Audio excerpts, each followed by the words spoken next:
It's time for Tab Talks, your weekly conversation about matters of faith. I'm your host, Jennifer Rash. And I'm your co-host, Debbie Campbell. We are discussing first responders this week and the complexities of what they deal with on a daily basis. 31-year police veteran Mike McGrew joins us to talk about some of these issues. Mike, thanks for joining us. Yeah, thank you so much for having me. Okay. Well, we see you on your background at ease. So let's just start there. 911 at Ease International. I think I'm reading it correctly. Yes, and that's a first responder support network. So tell us about that, and we'll just jump in at that point. Yeah, at Ease was created after I spent about 30 years in law enforcement. I retired as a sergeant out in Santa Barbara, California, and during my career, I saw the effects that trauma has on first responders, and I came into this profession when Vietnam veterans were the senior officers, and I feel like they paid the price for post-traumatic stress injuries. But there were also the leaders that you looked up to, and the culture that was set. And when I came in was, hey, you have a difficult job, you're getting a paycheck, so just suck it up, and if you can't, have a drink. And so I went through the career, and I saw just how daily trauma starts to affect people and how it affected myself as well.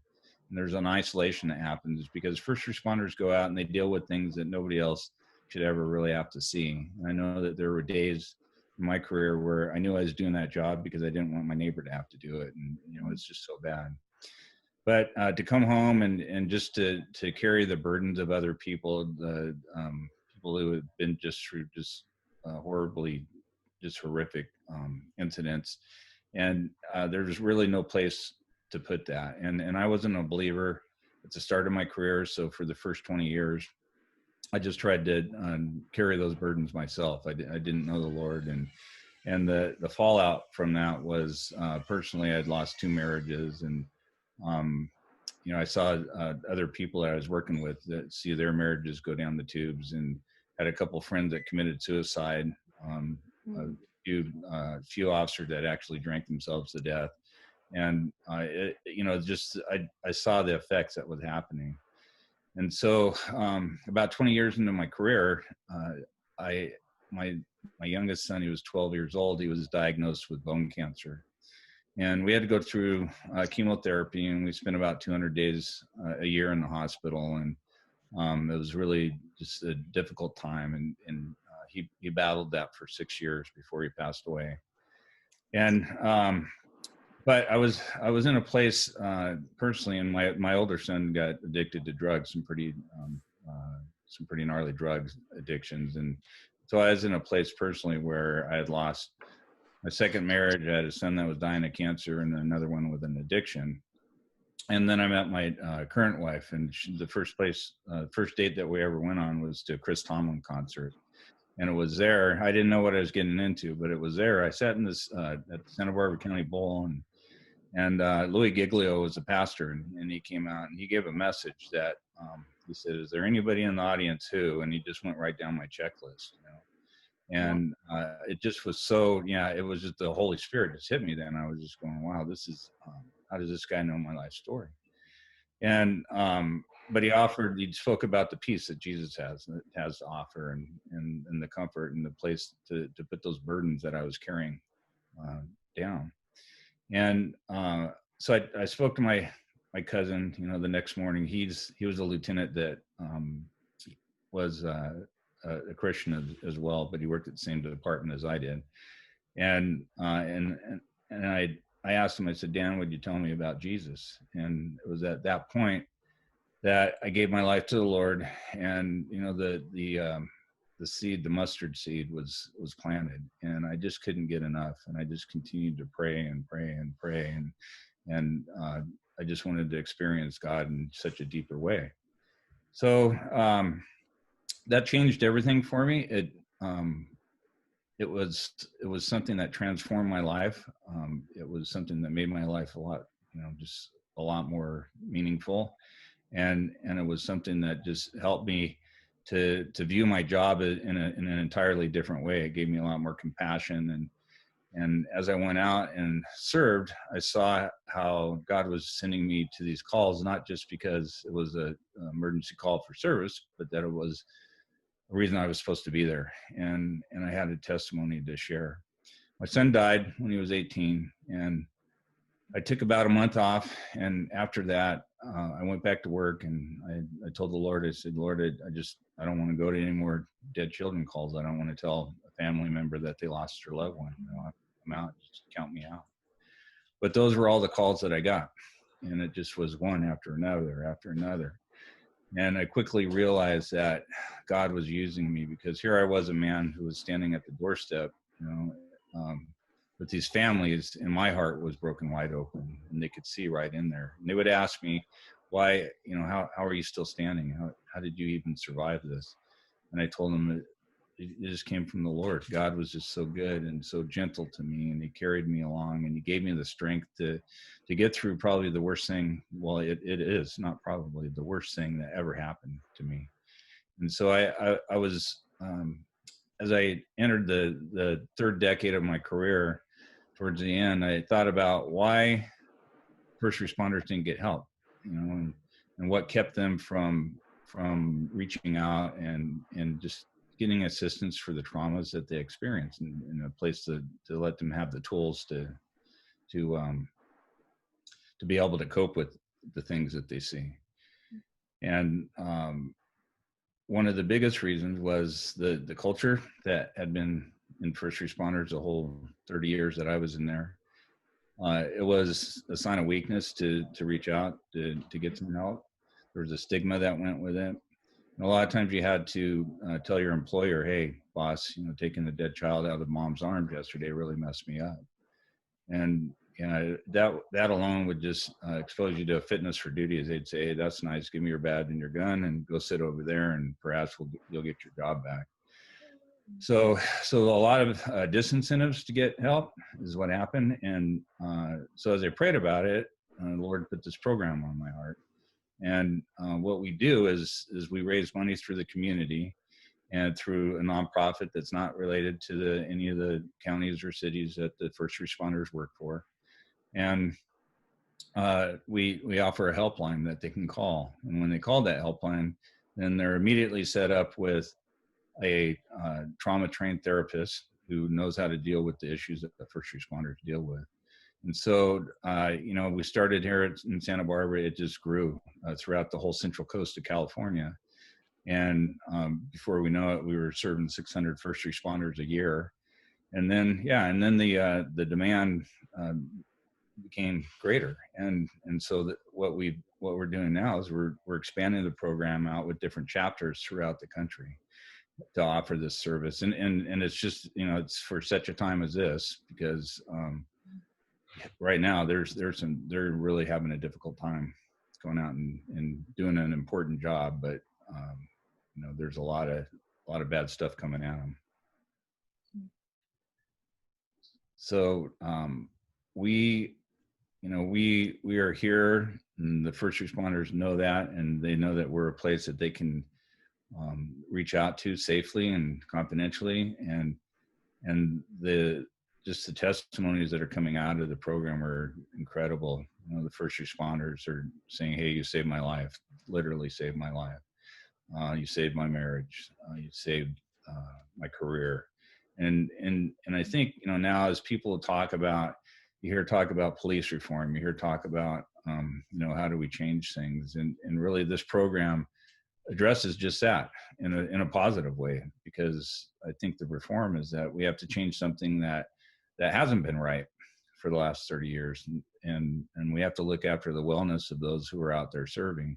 When we do that, that benefits the communities, because they're able to know that their first responders are strong, that they're making, decisions just based from a good place. It reduces, to manage the stress levels, it reduces a lot of problems that we've seen that have been nationally focused on. But I have to say that this profession is a profession that is filled with people of courage and character, people that go out, they do a difficult job every day, and they're always going to do that. They're always going to be there for their community, no matter what they're saying about them, or no matter what happens. But it's a calling. So to be a first responder, it's a calling. It's something that the Lord puts on your heart. And even when I wasn't a believer, I can look back and go, hey, God put this career on my heart.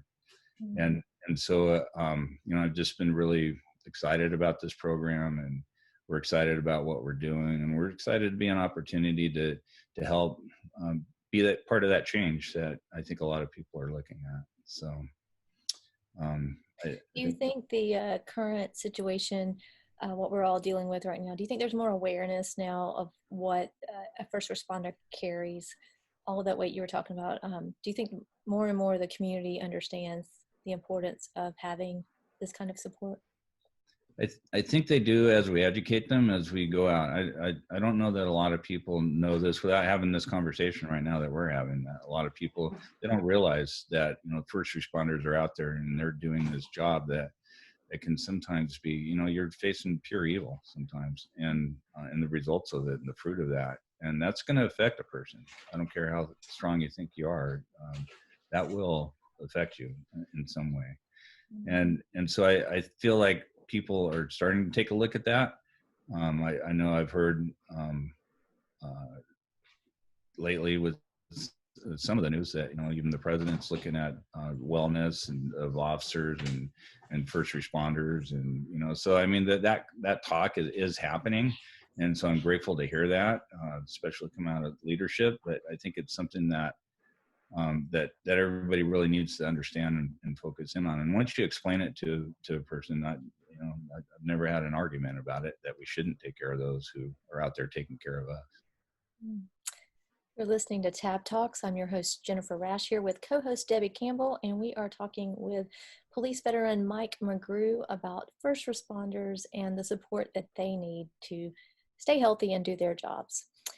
Mike, okay, so you've told us a little bit about your own story and then the 911 at Ease International. Tell us about the book you've written. I wrote a book, and it's called A Higher Call to Duty. And I gave my testimony in front of the prayer breakfast here in Santa Barbara. It was a big event. Hundreds of people were there. And after I gave my testimony, some folks came up to me, and a group of folks, and said, hey, you need to write a book. And my first response was, no, I don't think I need to write a book. Got enough to do. But I prayed about it, and then I decided to do it. And the reason that I share my life story, and I really open myself up, I talk about everything that's happened personally to me as a father and a husband, and the things that I have had to go through, but also as a first responder, and the trauma and just the heaviness of the job. I also talk about the good things of the job as well, and there's also some exciting stories. For half my career, I worked major crimes, so I did homicide and robberies, and so it was there was a lot of interesting cases that I came across. So the book has all that in there, but the main message is hope. It's about a guy, myself, who went through a lot of internal struggles, and I didn't know the Lord during those things, and I talk about where that led me, but I also talk about the hope that came into my life, and how God lifted me up, and how he used all the attacks that came against me as good for many people. And I can see that's one of the fruits of the book. People who read the book, the feedback I've gotten, and it's not just from my friends, it's from people that I didn't know, is that they couldn't put the book down, and that the book really impacted them in a meaningful way. So it's something that I do just to honor the Lord and just his goodness in my life, and I want to share that. All of us have a testimony, and they're all powerful, but I was called to share that in this book, and so that's why I did that. I think it would be a good book for all of us to read, not just our first responders. Maybe even, and because as you were talking about this, it made me think, you give us some ideas, some tips that we could reach out and help our first responders locally? What are some things that we can do to show that we support them? We're Yeah, here to help them. Right. yeah, I think one of the biggest things that I always appreciated out there was just somebody walking up and said, "Hey, thanks for what you're doing." And that really, it may seem like a simple thing to do, and sometimes people, there's a barrier when they see in a black and white, or police car, whatever the color is in your neck of the woods, but it's something that is just really meaningful when you get a thank you. And it's not why we do the job, but it sure is encouraging when we get it. The other thing that we can do is continue just to let our leadership know in our communities that first responders are important, to have that voice and to speak up and say, "Hey, no, you know what, we need these folks." And there's talk about defunding the police, and you hear those things being said, and I think that the leadership of different communities need to hear a different narrative right now. I think they need to hear, no, we don't need to defund the police, because if you do that, what happens is that the programs that I've seen being built up over the last 3 decades will be torn down. And those are programs like community policing, to reach out and be a partnership with the community, and programs like school resource officers, and just all the things that bridge that gap, that allow the community to trust you. And that's really important, because the badge that we carry is it's a mantle, and it's something that represents public trust, and so we always want to be there. Law enforcement, there's things that happen that, things will go wrong. We have people, in the industry that has people, you're going to have imperfection, but it's set up to deal with that. It's set up to address those things quickly and appropriately, and if something does go wrong. But the majority of the people that I worked with were just tremendous. They were heroes. They did heroic acts every day, and that happens. There's tens of thousands of heroic acts that are happening daily that are not covered in the mainstream media. But Right. yeah, it's you see something different, but you have to remember, no, these people are out there doing a tough job, and even in the midst of the anti-police rhetoric that's happening now, there's officers who are targeted. They're targets now. They're getting gunned down in ambushes, and just locally here, we had 5 officers shot in an incident, where they went in to take down an armed homicide suspect. And these are the things that are happening every day, and they're, believe me, to come home and turn on the television and see the news media just cast aspersions upon just such a noble profession, it's really bothersome, and to have support, any kind of emotional support, is important. That's why we have 911 at Ease International. It's also another opportunity to start a chapter in your area. That's what we do, is we'll take what we've created out here and bring it to the different areas, and it's really a neat process, and it does everybody good. It does the first responders good, and it does the communities they serve. It provides just an amazing, amazing people to be able to do that job. Right. As a member of the community, if there were to be an incident or a crisis or something where we were involved with first responders, whether we were directly involved or we were just bystanders, what are some tips you would give the community, the people who are not the first responders, to best help you, as well as to stay out of your way, but also to not get caught in an accidental tragedy in some form?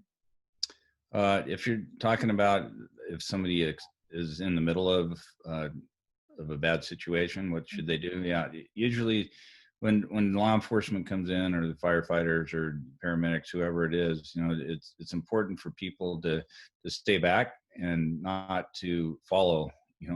There's been times where I had to get out and go after a bank robber, and I pull out my rifle, and as I'm doing that, I see some citizens following me because they want to see what's going on. Well, they've just put themselves in the line of fire, should something happen. And so, it's always important to stay back.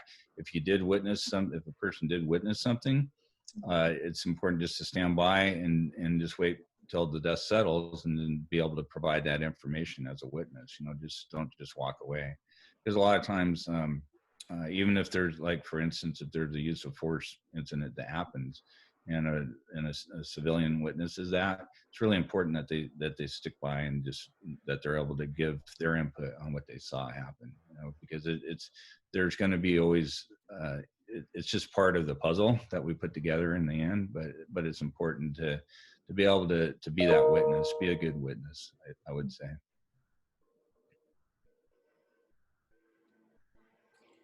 Well, what about a first responder who might need to call at Ease International and they're hesitant? What would you say to them? It's a difficult place to be, because I think one of the biggest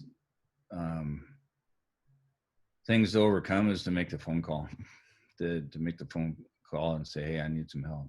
Mm-hmm. It's hard to do because we're the people that are supposed to be out solving everybody else's problem. They need to know that there is a support system. A lot of places have peer support programs in their police and fire departments that are able to handle that. And then with Addie's International, if we're in the place where we can offer the services, then we will make that happen for them. And we really make the process easy, as we don't want people to have to struggle and to go through the red tape and to do all these things. So it's like they make a phone call, we get them in, and it's a seamless process. But I think if somebody is in a dark place, just to realize that there is hope, that there is help, and it works. And to share these things that they've been carrying is very important. And there are ways to deal with that. There's ways to deal with the nightmares, the flashbacks, the things that trigger us when we experience different situations. And if somebody's got a lot of anger when they come home, or these are signs that that you might need help. So isolation is one of them. Anger is another one.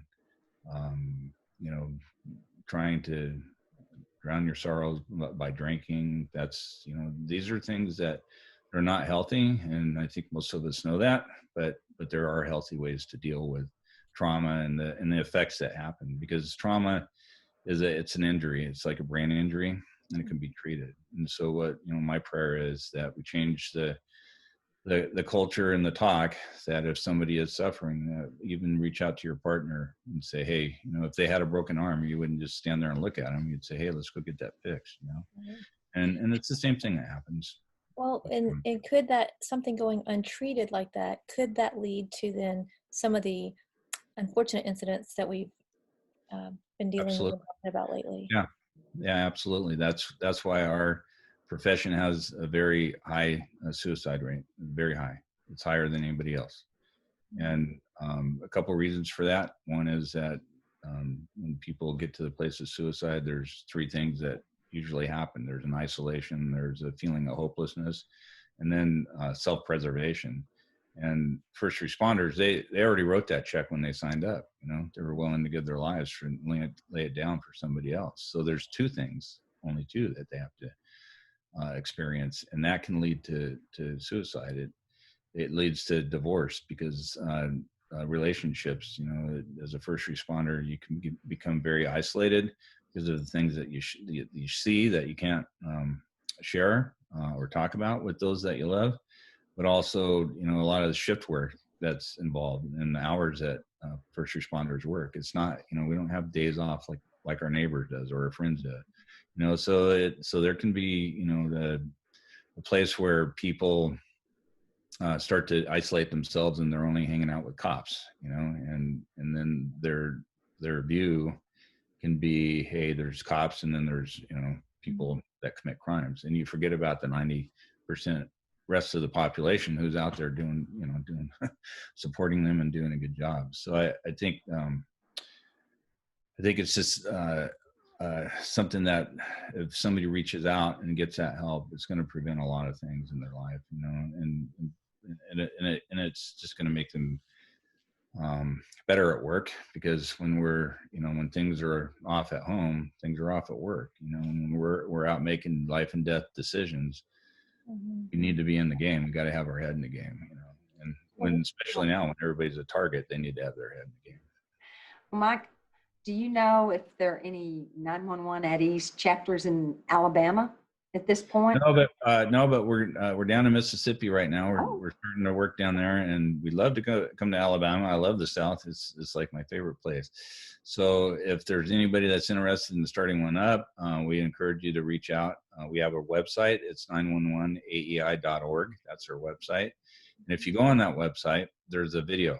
And I highly encourage people to press watch the video, because it's an 8-minute video that has testimonies of first responders who have been through our program. And it just shows you the impact that this program has on first responders and their communities. And it's just really a neat way to be a part of something pretty cool. And if a first responder is listening and would like to reach out, is the website the best way to do that as well? Yeah, the website's the best way to do that. There is a number that's on there as well. Okay, 911aei.org. 911aei.org. Mike, thank you for joining us, and thank you for sharing about this important opportunity and resource. Thank you so much. Thanks for having me. And thank you all for listening. We'll be back next week.